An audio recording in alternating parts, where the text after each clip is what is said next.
Hey, Energon Gal, back again for finally another review. Today I'll be reviewing the entire All Hail Megatron Coda series, but I will be doing this a little bit differently than I usually do. As many of you know, I usually kind of take the comic and go through it kind of page by page and kind of break it down.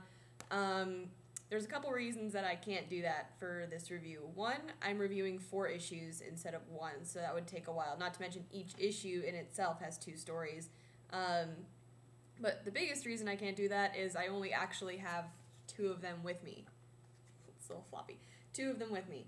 And the other 2, the 13 and 14, are actually at home across the United States, so I won't be getting those before I do this, obviously. So I'm going to try something a little bit different. I remember enough of what's in the first 2 issues, and reading back up on TFWiki, thank you TFWiki, I'm going to just do short reviews of each story in each issue, and then do an overall review, and that'll be the main part of my review, will be the overall, what I think about All Hail Megatron Coda. The first story is called Old Ways, and it is about Ironhide and Optimus, and it starts off with Ironhide basically saying that he's gonna quit the war something, and it's Optimus kind of talking him back into it. And in the issue we have a series of flashbacks. First flashback is when Ironhide met Optimus, and Optimus is set to be leader, and Ironhide's like, dude, this guy can't lead us, Cup, what's wrong with you, this guy's ridiculous. And Optimus saying, well, fine, Ironhide, teach me how to be a leader. The second flashback being when they're actually out on the field, and Optimus says we need to go this way, Ironhide says we need to go the other way, and Optimus is right, basically. Because if they would have done what Ironhide said to do, they would have been, like, eaten by Trypticon, so, yeah, Optimus. The final flashback being when they're just hanging precariously off a cliff, and Ironhide doesn't have a leg. And in between these, like, flashbacks, we see them kind of talking to each other. And there's one part that I definitely have to mention, and it's when Ironhide offers Optimus some Energon in what looks like a coconut. And Optimus pulls back his faceplate to drink it. Yeah, I'm just gonna flat out say I'm not a fan of that face. I think that that's kind of weird and kind of gross looking. So basically, that's that story. Sorry I didn't go into a longer detailed thing. Before I move on to the next one, I will say that this one, it's got a couple problems in it, mostly in the fact that Ironhide's relationship with Optimus has not been presented like this in the rest of the series. Ironhide has basically said that he's been his friend since the day that he met him. And that would not be what's happening in this comic. So the second story in issue 13 is called Uneasy Lies the Head.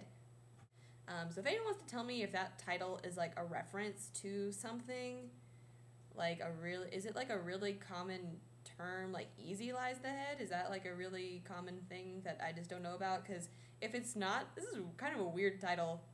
I don't know. So the second story is about Starscream, and in it, Starscream thinks that Megatron has died. This is most likely after the events of All Hail Megatron. Actually, I'm pretty sure it's exactly after the events of All Hail Megatron. And Starscream's like, oh, Megatron's dead, I'll be the leader, whatever. But they find out that Megatron is actually still alive, and he's basically being kept on life support by Soundwave and, as Starscream calls him, I believe, his demented children, which would be the cassettes, which I think is hilarious. They should be called his demented children all the time. So it's mostly just Starscream struggling with how he's going to get rid of Megatron and be the leader of the Decepticons.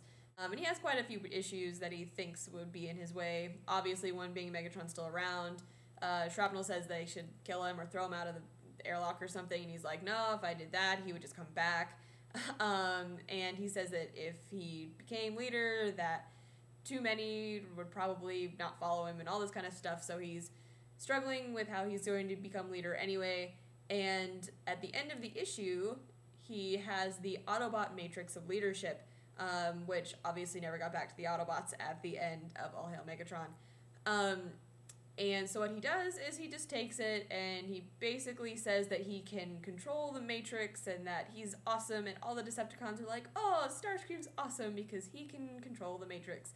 Yay. And Starscream then, they don't actually say he becomes the leader of the Decepticons, but they say like, all hail Starscream, and so Starscream basically is in control while Megatron is out of commission. And the issue just ends with Starscream looking sad because he's like this. He can't really do anything with the Matrix. At least it's not shown that he can. So he's kind of like, well, crap. What am I gonna do? And that's how the issue ends. So this story, I really wish I had scans from it because the artwork's really interesting.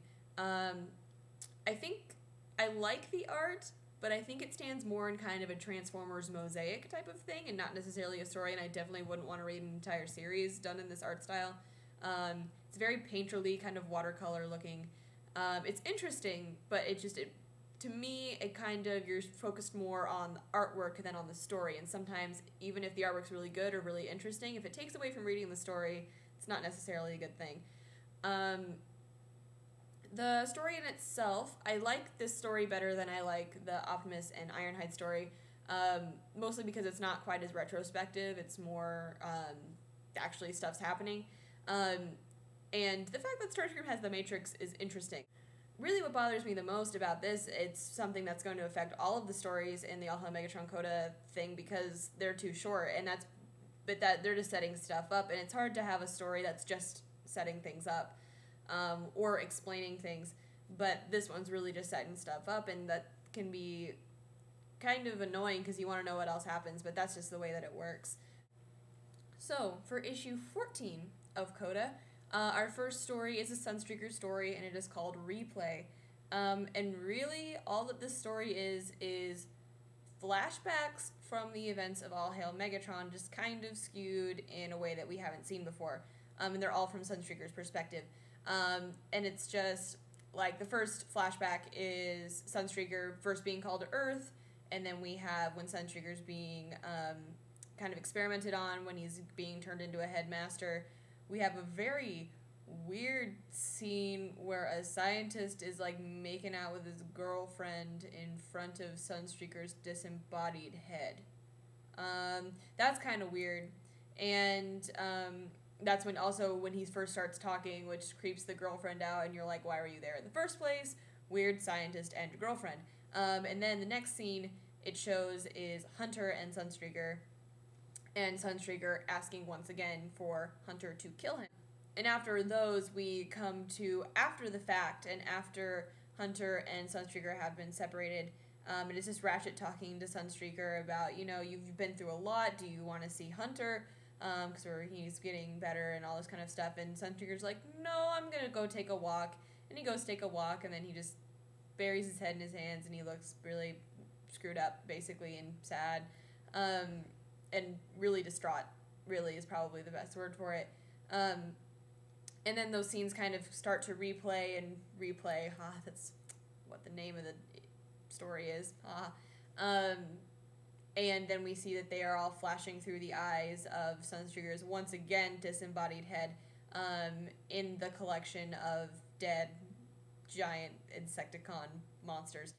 And I don't remember exactly what issue, but obviously this all comes from the part in All Hail Megatron where Sunstreaker sacrifices himself.